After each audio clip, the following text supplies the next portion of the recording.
अस्सलाम वालेकुम। मेरा नाम डॉक्टर सईदा शगुफ्ता इकराम है और मैं बहरीन में रहती हूँ और मैं गवर्नमेंट ऑफ सिंध और एजुकास के जॉइंट प्रोजेक्ट कोविड-19 होम आइसोलेशन मॉनिटरिंग सेल में एज ए ईयू डॉक्टर काम कर रही हूँ।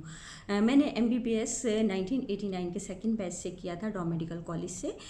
फिर अपनी फैमिली कमिटमेंट की वजह से मैं अपने प्रोफेशन से कंटिन्यू नहीं रह सकी थी, लेकिन अल्हम्दुलिल्लाह मेरे बच्चे बड़े हो गए, दोनों माशाल्लाह डॉक्टर बन गए हैं। तो अब मैं सोच रही थी कि मैं दोबारा अपने प्रोफेशन को ज्वाइन करूं, लेकिन मुझे समझ नहीं आ रहा था मैं कहाँ से शुरू करूं। फिर अल्हम्दुलिल्लाह ई डॉक्टर्स ने मुझे वो प्लेटफॉर्म प्रोवाइड कर दिया जिसको मैंने फैमिली मेडिसिन का कोर्स किया और फिर मैंने अपने प्रोफेशन से दोबारा ज्वाइन कर लिया है और आजकल मैं इस प्रोजेक्ट पे काम कर रही हूँ। इस प्रोजेक्ट में हमें ये होता है कि हमें एक्सेस दिया गया है ये मॉनिटरिंग सेल का, जिसमें हम कंप्यूटर पे से हम पेशेंट हमें अलॉट किए जाते हैं, उस पेशेंट को हम कॉल करते हैं, हम रोज़ाना उनकी खैरियत मालूम करते हैं। अगर पेशेंट ज़्यादा सिक होता है तो हम सुबह शाम भी करते हैं और नहीं तो एक दिन छोड़ के करते हैं। उनके सिम्टम्स को मॉनिटर करते हैं, उनकी खैरियत मालूम करते हैं और अगर उनकी ज़रूरत होती है, जो मेडिसिन की ज़रूरत होती है वो भी देते हैं।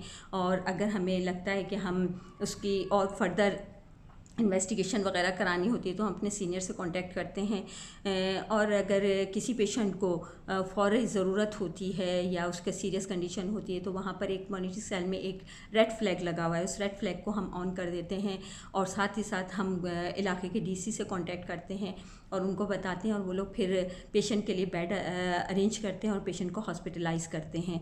तो इस तरह बहुत हमें खुशी हो रही है कि हम पेशेंट की मदद कर रहे हैं और पेशेंट भी बहुत हैप्पी हैं कि वो घर में होते हैं और उनको रोज़ाना डॉक्टर साहब की कॉल आ रही है और वो लोग बहुत खुश होते हैं कि हम उनकी खैरियत मालूम करते हैं। और ज़ाहिर है इस मौके पे बहुत पेशेंट परेशान होता है, उसको हम ईज़ करते हैं, उसको साइकोलॉजिकल इसकी स्ट्रेस भी कम करने की कोशिश करते हैं। तो ये हमारा रोल है। और जहाँ तक ई डॉक्टर का है तो ई डॉक्टर ने हमें बहुत अच्छा एक प्लेटफॉर्म दिया जिसकी वजह से हम यहाँ तक पहुँचे हैं। बहुत शुक्रिया ई डॉक्टर्स का।